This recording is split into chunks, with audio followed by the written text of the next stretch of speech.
The CBS Radio Mystery Theater presents...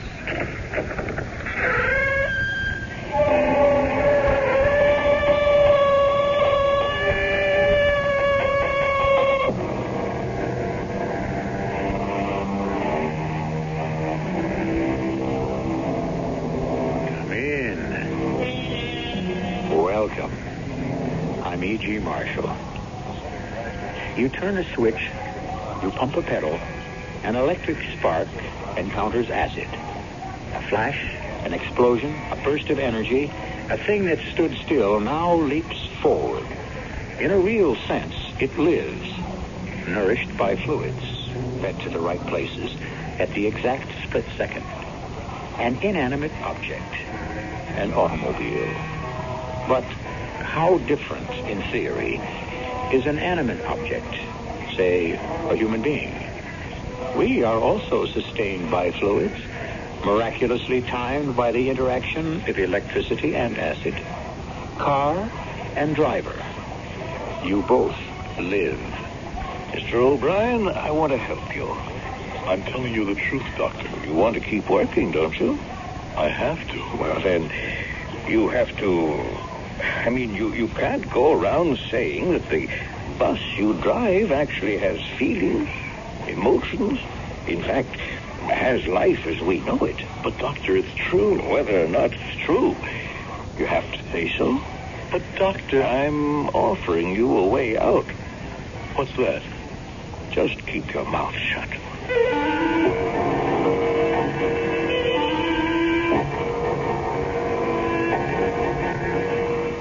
Our mystery drama, The Night Shift, was written especially for the Mystery Theater by Sam Dan and stars Howard Da Silva. It is sponsored in part by Time Magazine and Buick Motor Division. I'll be back shortly with Act One.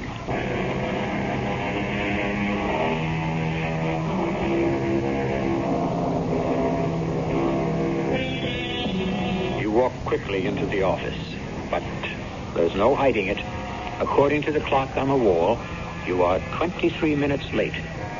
You say to the office manager, I missed the bus. And he thinks, well, day in, day out, week in, week out, always punctual. Forget it. Yes, day in, day out, week in, week out, and today, for the first time, you missed the bus. But, of course, it really doesn't occur to you to think, did the bus miss you? Well, where shall we begin? Why not in Eddie O'Brien's house? A week ago, Tuesday, at midnight, Margie O'Brien has just turned off the TV. Oh, this picture isn't going anyplace, Eddie. Come on, let's get to bed. After a while. Well, it'll be 6 a.m. before you know it. All right. Well, you do have to get your rest, don't you? Yeah, sure. Well, oh, come on, Eddie, I want to turn off the light. Go ahead. Wait a minute, where are you going? I'll be back in a while. Oh, what do you mean you'll be back in a while? Where are you going? Where do you think? I don't know what to think. Oh, every night after midnight for the past week, you've been running out of here. Where are you going? I keep telling you, to the garage. Why? To check out the bus. What does that mean? Just what I said. I'm checking out the bus. But why? Because it's my bus. No, it's not. It's the company's bus. And you don't get paid to check it out. Your job is to drive it. I'll be back. But you're not going to the garage. Oh, you don't fool me. You've got someone. You've got somebody else on the side. Look, I told you where I'm going. I'm going to the garage to see my bus. You'll see it 6 hours from now when you shape up for work. Don't wait up for me. You won't get away with this, Eddie. I won't stand for it. Get away with what? And what is it you won't stand for? This phony story. Going down to the garage to see your bus. But it's true. What's her name? 2792. Funny thing about wives. Whenever you do something they can't understand, right away they get the idea you're fooling around with another woman. I don't know about other women. Margie was always enough for me. The answer is, I can't explain it. I mean, but who would believe it? It's the bus I drive. The new bus that came out of the line 3 months ago. I walked into the garage one morning, and Joe Collins, the dispatcher, says to me, Hey, look at what we got for you today, Eddie. Yeah. Is that all you can say? Yeah? Ain't she pretty? What's pretty about a bus? Ah, you got no poetry in your soul, Eddie. She's just a bus. A hunk of steel, aluminum, glass, and rubber. What are you building? Well, if that's all a bus is, why do we refer to it as she and her? Why not just say it?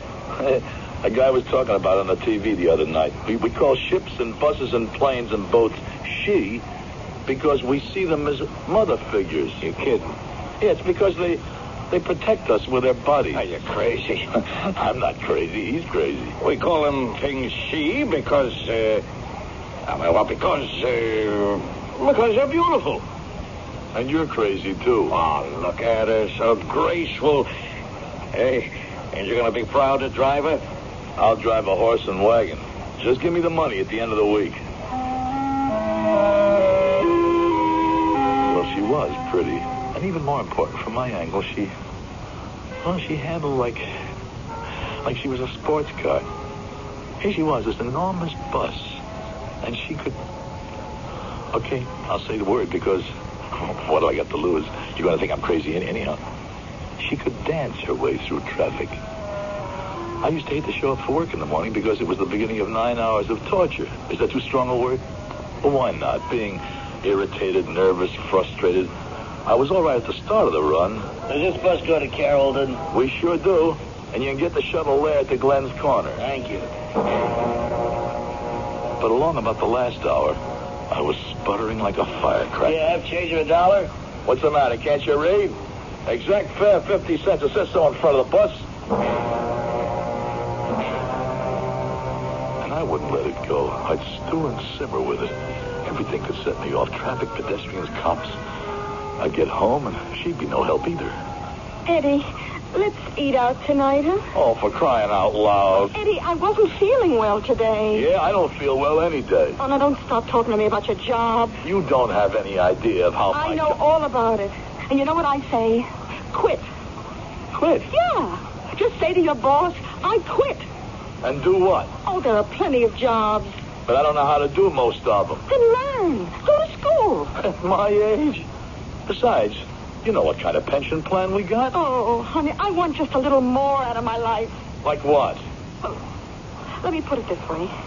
I would like a husband who, when he comes home every night, isn't always tired. I'll stay home. You go out and get a job. Oh, can't we ever talk sense? Today's husbands stay home. Wives go out and have careers. You're so smart. You know so much. You could do better than me. Oh, Eddie, if I were you, I'd just shut up. I'd be getting the better part of that bargain. An hour to clean the house, an hour to do the shopping. Eddie, I'm telling you right now. An hour to cook supper. I'm warning you. After all, it isn't as if we have kids. You're going to be sorry, Eddie. Yeah? Why am I going to be sorry? How am I going to be sorry? I don't know yet, Eddie. But I'll find a way.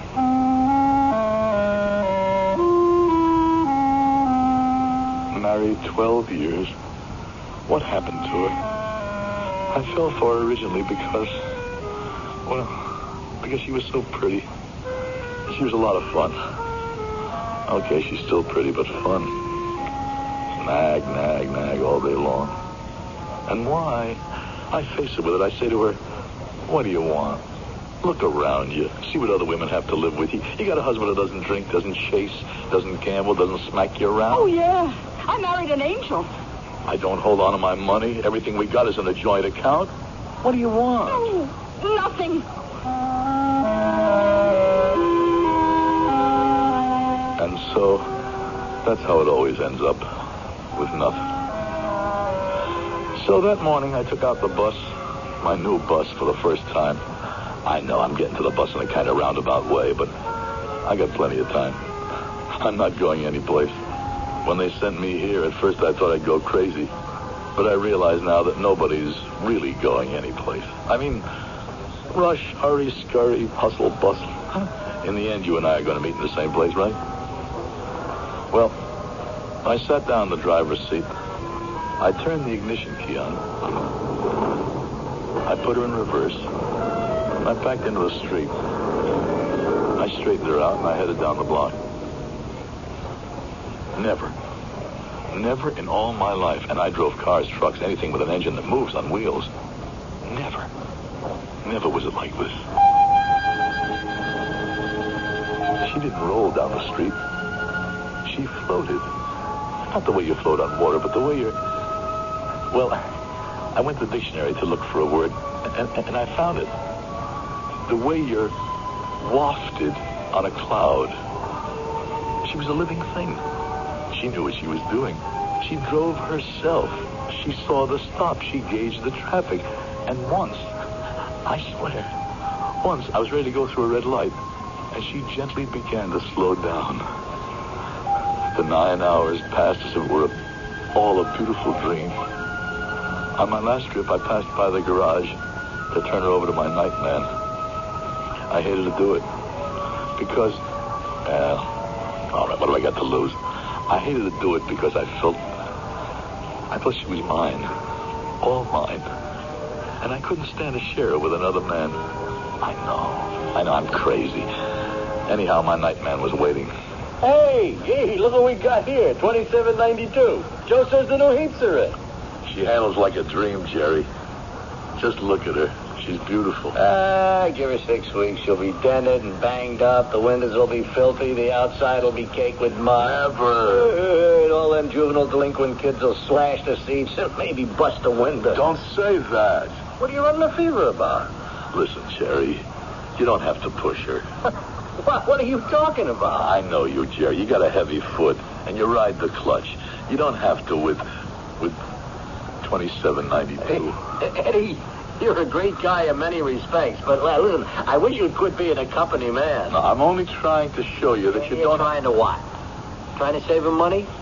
So they put in a new clutch. What do you care? Some money out of your pocket? No, it's just that... Yeah? Nothing.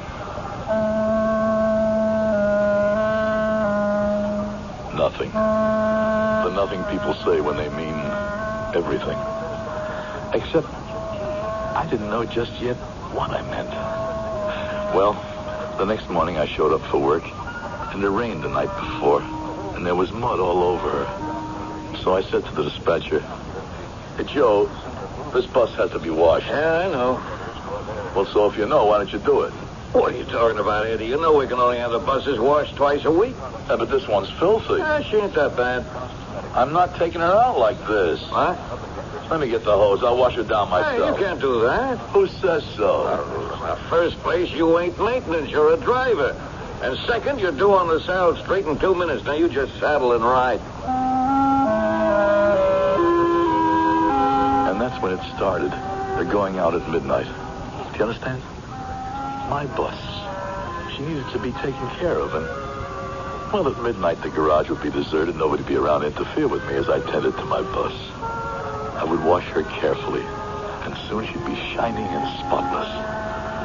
But after the first week, I saw that she was also hurt.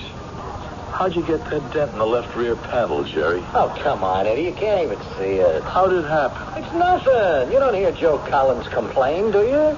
How did it happen? What are you getting so excited about? Talk to me, Jerry, or I'll knock you into the middle of next week. Hey. You're all ready to put up your hands. What for, Eddie? Why? What happened? I cut a corner too sharp. I caught a bumper on a taxi. He had a small scratch. I had a small dent. Both of us figured it would be better to keep it quiet. Don't you ever do that again. Do what again?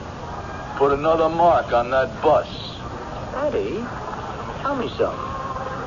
What's this concern you and that bus? And another thing, you are riding the clutch. And you jackrabbit a lot when you start. Oh, come on. I can hear it. I can detect signs of it. Eddie, you talk like this here, you can scare a guy. I mean, I hope I'm scaring you, Jerry. Scaring you into treating this bus decently because... Yeah? Because if you don't, I'm going to kill you. Why do men kill? There's an extensive literature on the subject. We have seen that men will kill for love, money, power, revenge. In short, all the emotions, all the practicalities. But has history recorded anyone who killed because of a bus?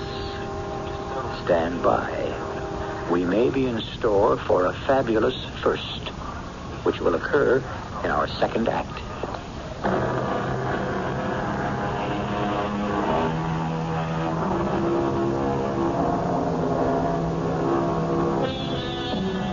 All right. Why do sailors, airmen, trainmen, drivers refer to their vehicles as she? How easy it would be to get bogged down in all kinds of sexual symbolism. Why don't we just say a boat, a machine, a truck, a train, a plane? All these things are she, because the truth is, I don't know either. We could arrive at the answer in the second act, which is about to unfold. Well, Eddie? Well, what? Well, it's midnight. You're still dressed. No signs of getting ready for bed, so I guess you're going out again tonight. That's right. To the garage, no doubt. That's where I go. To wash down the bus.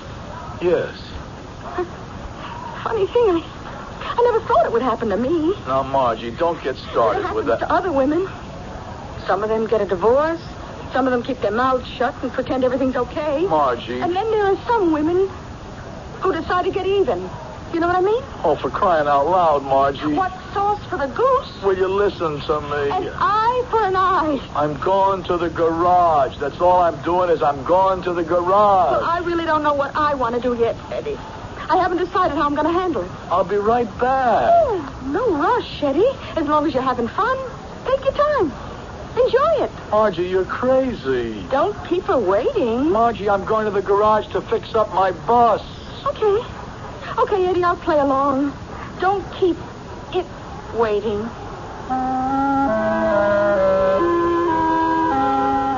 Some kids had slashed a seat. There were chewing gum patches on the floor and papers and dust. I spent more than an hour working on her. And at the end, well, at least she was respectable looking again. I left the garage, and I noticed a woman walking toward the corner. She was about my age, give or take somewhere around 40. Kind of slender, not at all bad looking. And I remembered seeing her practically every night. I wondered what she was doing alone on the street at this hour in this neighborhood. I mean, I wasn't trying to start anything, but I said, "Good evening." Oh, actually, it's good morning. That's right. You live around here? The house on the corner. Kind of dangerous for a woman to be out alone at this time of the night, don't you think? Oh, there's no question about it, but I'm restless. I was hoping to talk to you. I've been wanting to for weeks. Well, you could have done that any time. Perhaps, but I've been brought up where the gentleman must talk first. Well, what is it you wanted to talk to me about? I wanted to thank you For what? for making my little midnight walks possible. Well, what have I got to do with it? As you say, it's not a good neighborhood for a woman to be alone on the street at this hour, and so I would sit by my window. And then, some time ago, I noticed that you would go to the bus garage just down the block, stay for an hour or so. And just knowing there was someone respectable within call. How do you know I'm respectable? Oh, you must be. You work for a living. You evidently go to the garage to fix the buses. You're a mechanic, aren't you? No, I'm a driver. Anyhow, I'm not really alone, so I thought it was safe to take a walk. And it has been. I'm glad I could be of help. Would you care for a cup of coffee? Oh, well, you see, I'm married. Why did I say that? It's really insulting. It means that I thought that you were making a play. Oh, it's not important. We're all very complicated. We like to think we're so logical. Actually, inside, it's really anarchy that we somehow manage to keep under control. Well, let me tell you why I said that. It isn't important. Yes, it is. It really is. I must explain it. Why not explain it over a cup of coffee? See, my wife is convinced that I've got a woman, another woman. Have you? No, but she doesn't believe me. When I tell her about the bus, she really flies off the handle. Why? Well, I told you how I feel about that bus. Doesn't it sound crazy? No. No? What you're saying is that That bus is a living creature. Why not? Who can define what life is? That's it. That's it. You understand. Just like no two human beings are alike. The same goes with no two machines. It's the way they're put together. They have a life. I hope you won't laugh. To laugh at someone's sincerely held belief is not only unkind, but stupid. Then you really do understand about my bus? I think you're an exceptional human being. Her name was Martha Wilson. And she was sweet, soft, sincere, easy to be with. So unlike Margie. So I'd meet her at the corner every night, and we'd go up to her place for coffee. And I had no other ideas. Well, not at first, anyhow. I would have been happy if things stayed the way they were. But I was driving my bus one afternoon when I heard it. That noise in the transmission, not too loud, and maybe you wouldn't notice it if you weren't listening for it, but it was a sign to me that there was trouble ahead. Jerry was to blame. He was abusing my bus. On the dot, Eddie. A guy could set his watch by you. I don't want you to drive this bus, Jerry. What are you talking about? It's my bus. No, it's mine. You want to be legal. It's the company's bus. I told you, treat this bus carefully, gently. Ah, why don't you go soak your head? Okay, that did it.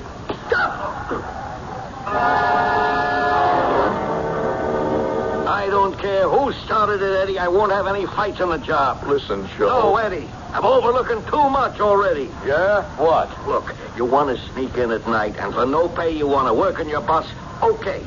But it's got to be under your hat, and there can't be any fights. I don't want Jerry driving my bus. Now, just a second. In the first place, it ain't your bus. And in the second place, we have to get 17 and a half hours worth of service out of her every day. I don't want anybody else driving her second shift. Eddie, what's come over you? I'll be the night shift myself. You mean pull two shifts? That's exactly what I mean. Forget it. What? What are you, kid, Eddie? We got a contract. No one's allowed to work two shifts. Even so, a state law won't let one guy do 17 hours behind the wheel. Jerry is killing my bus. Don't you understand?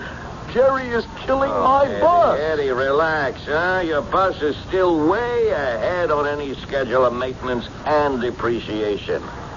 Now, why don't you go home, get a good night's sleep?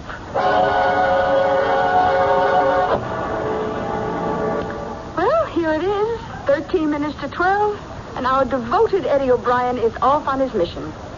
Eddie O'Brien, that dedicated driver of the bus. Good night.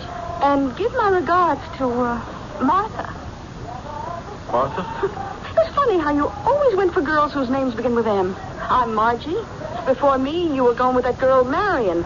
Now, after me, you've got a Martha. What are you saying? I notice you don't deny it. Her name is Martha Wilson. There's absolutely nothing between us. Every night she meets you at that corner, and you go off to her apartment. All we do is drink coffee. Oh, that's such a lame excuse. Couldn't you do better? Listen, Margie. I guess she knows something I don't. Yes, she does. She knows how to trust a person. If I said to her I'm going to the garage to work on my bus, she'd never sneak out and follow me. I never even left the house. Then how do you know about You have a very good friend. Who told you? He told me for your good. Who told you? Jerry. Jerry? He's my friend? He's the best friend you have in the world. Let me tell you what Jerry did. Now, he walked in here last night after you walked out. Say, Jerry, you have a black eye. Where'd you get it? Eddie gave it to me. Why? I know Eddie 15 years. We were always pretty good friends. Mm-hmm. Until I married him instead of you. Lately, we haven't seen too much of each other. Oh, you were always a good guy, Jerry. All you said to me was, one day you'll be sorry. Yeah. I mean, he's on days and I'm on nights. Now, I don't have a chance to socialize much. Well, it's quite possible you were right, Jerry. Now, but believe me, I never really resented Eddie. I felt the better man won. It may be possible that I am sorry. What's wrong between you and Eddie? Would you believe a 3-letter word? Bus. Yeah, that bus. Tell me, what's with that bus? search me. But you drive it, too. What kind of magic has it got? Magic? The bus is just a cover. For what? You should ask for who. Oh, I see. He doesn't have the right to cheat on you, Margie. You're the most wonderful girl I know. Oh, please, Jerry, not now. I don't mind giving you up. If it was to a guy who could make you happier than I could. Who is she? I want you to be happy. Who is she? I've always loved you. I loved you enough to be happy when you threw me over for Eddie. Will you tell me who? It was because I wanted you to be happy, but you're not happy now. You can't be happy now. Oh, Jerry, if you don't tell me who she is. Just tell me this. Is it a surprise to you? I mean, if there's another woman, isn't it something you knew in your heart all along? And what if I did? Are you to blame for any of it? Oh, what kind of question is that? Are you? I have to know. I love you, and I have to know if you can still make it right between you and Eddie, because if you can't, and it is over, I hope we're back where we started. Who is she, Jerry? Who is she, Eddie? Not what you think at all. She's just a kind, sweet, sympathetic lady. Everything I'm not. Margie, I swear to you, Martha Wilson and I, we have never so That's much... even worse. Oh, Eddie, what have I done to you? You haven't done anything. Oh, please tell me, because I love you. I know, and I love you, too. And I want you to meet Martha. Oh, no.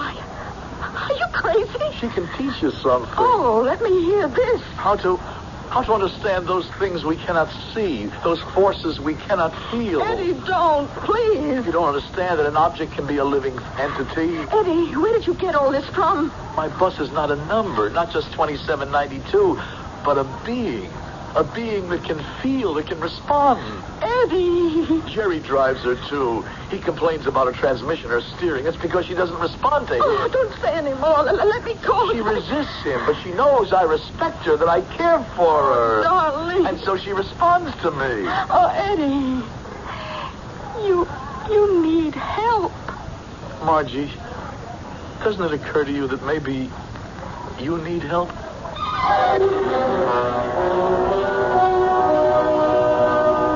So far, I imagine, we have posed the basic conflicts that occur in our society, especially the eternal one that exists between art and science, or, put it this way, between the heart and the mind. Common sense insists that Eddie O'Brien is, to put it gently, a nut. Just remember that common sense always says that about all visionaries and creators at first. We may have a different type of common sense revealed in Act 3.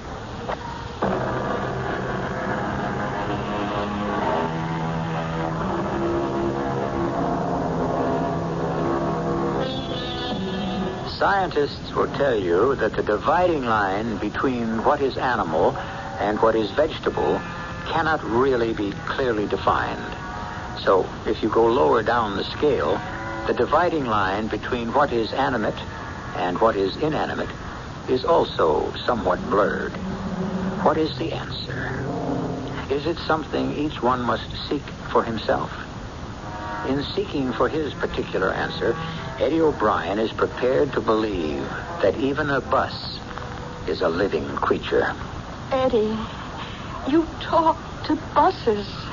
Why is it that Martha Wilson can understand? Oh, darling, I'm willing to forget Martha Wilson.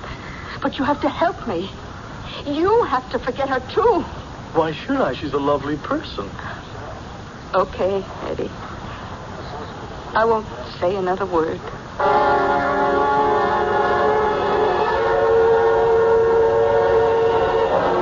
Joe, you just got to take Jerry off the night shift. Look, Eddie... He's killing the transmission.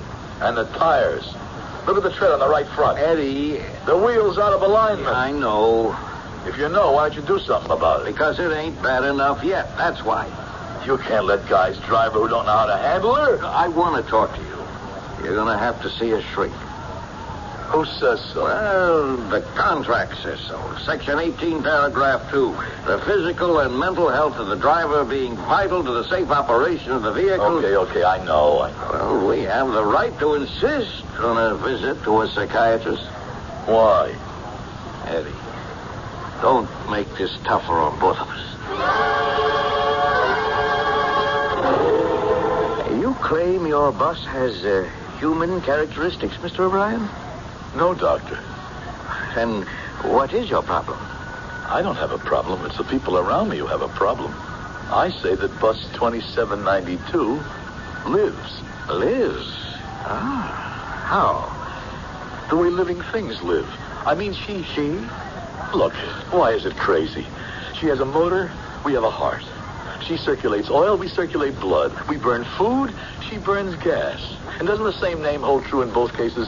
Fuel? Oh, these are very apt generalities, Mr. O'Brien. Well, let me tell you how I can prove all this. Prove what? Prove that she lives, that she responds, that she understands. Ride with Jerry when he drives her, and then ride with me. You're the better driver. Actually, I've been told you're the best driver in the garage, but all this is beside the point. You have a problem. Can't I convince you I don't have a problem? Mr. O'Brien, you're a hard-working man, a good man. I find nothing physically wrong with you. Doctor, don't you understand? She's a living thing. Even if that's true, why should we be concerned with it? You're a kind person, Doctor, an intelligent person. What do you say? I'm only saying that everything has a useful life, and when it's over... Useful life? You use the word life? You agree with me about 2792 being alive. So how can I be crazy? Well, I didn't say you were crazy. For all I know, your bus is just as alive as you are, but being alive doesn't mean it's entitled to live. Well, what are you going to write down on your report? Well, that depends on you. You can't say I'm crazy. Mr. O'Brien, don't rock the boat. Unless, of course, you're prepared to jump overboard. That was my first experience with a head doctor. I've had lots more since, and I shall certainly have many more in my time to come. Let me check out the details of what happened immediately after. I took the bus out again, and I wanted to cry, because she was no longer the beautiful thing I had seen that first morning. She was dirty and dented, grimy, dingy. The tile on the floor was cracked in places. There were dirty spots that could no longer be removed. And even her heart, her great beating heart, no longer pumped smoothly. She stuttered, labored. She was in agony. And when I turned her over to Jerry, please, Jerry, be very good to her. Eddie, I want to tell you something, and you better listen.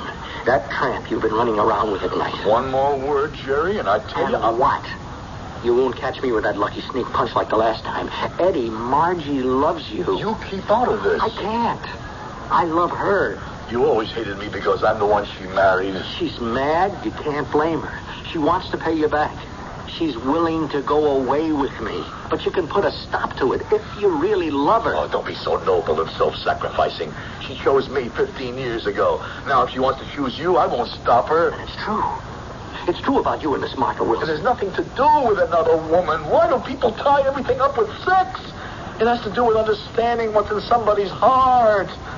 Jerry, the clutch is gone. The clutch is okay. Treat that bus gently, shift easily.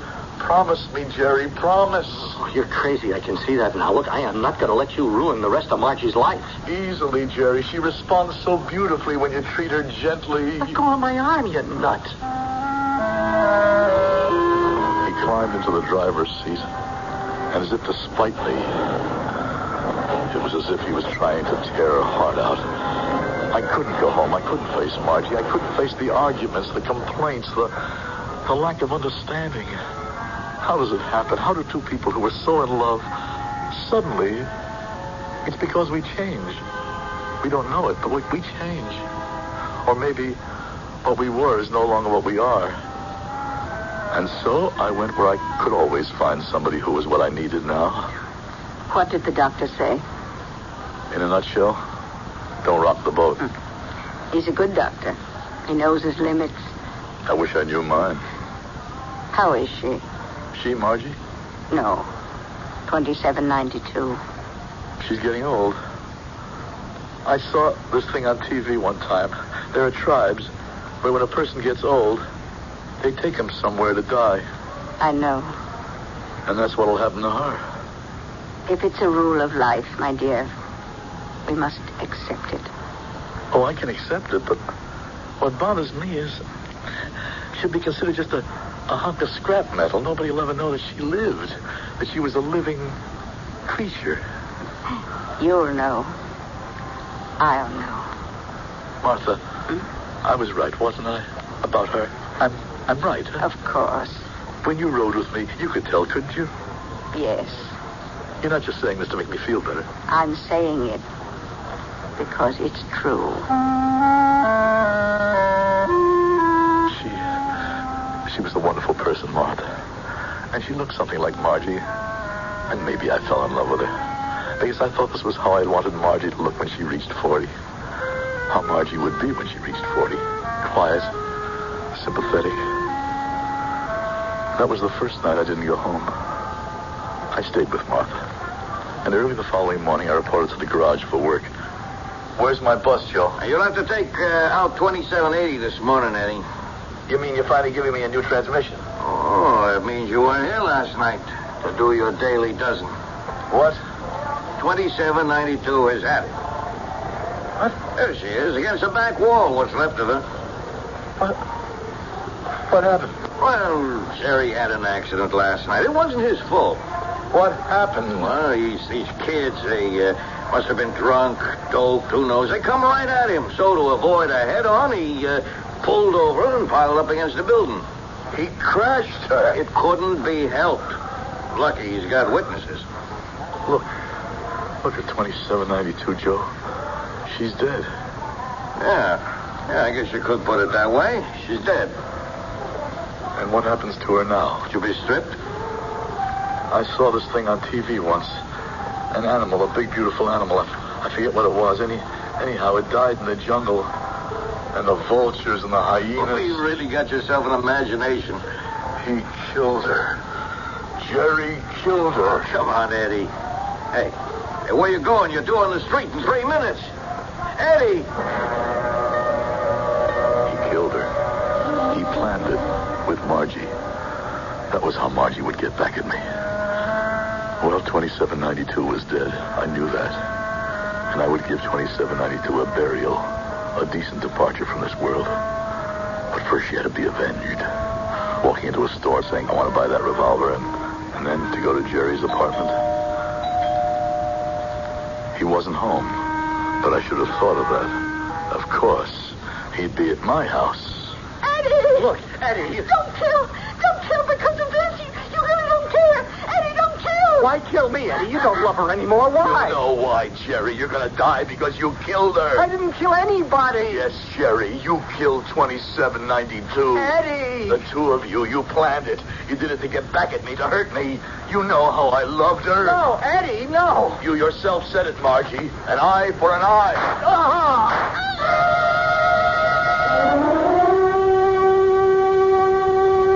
Hello, Joe. Eddie, I heard something on the radio. Somebody heard shooting in your house. The cops found... I know what they found. It can't be true. Now I have avenged her. I'm going to give her a decent burial. Hey, let me get you something to drink. Hey, where you going with that can of gasoline? Out of my way. You're crazy. I can't let you do that. You can't stop me. No one can stop me. I heard the cops coming. They probably figured I'd be at the garage, but they were too late to stop me. I poured the gasoline all over her, all over my beautiful 2792, and I lit a match.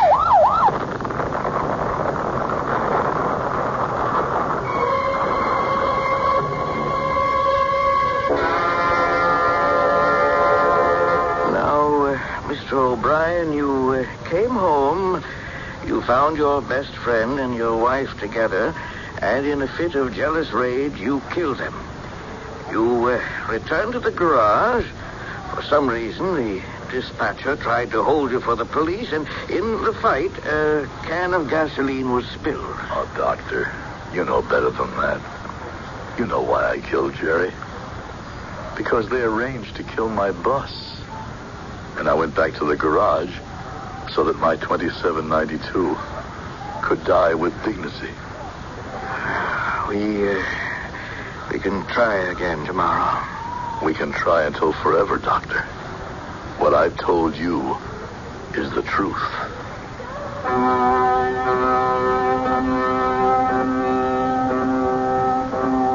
There you have it. Either way you like it. We try to please everyone.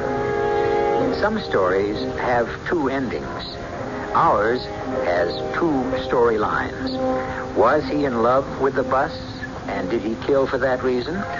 Or did he realize that he was about to be betrayed by his wife and his best friend, and was that his motive? My motive is to have you wait here till I return.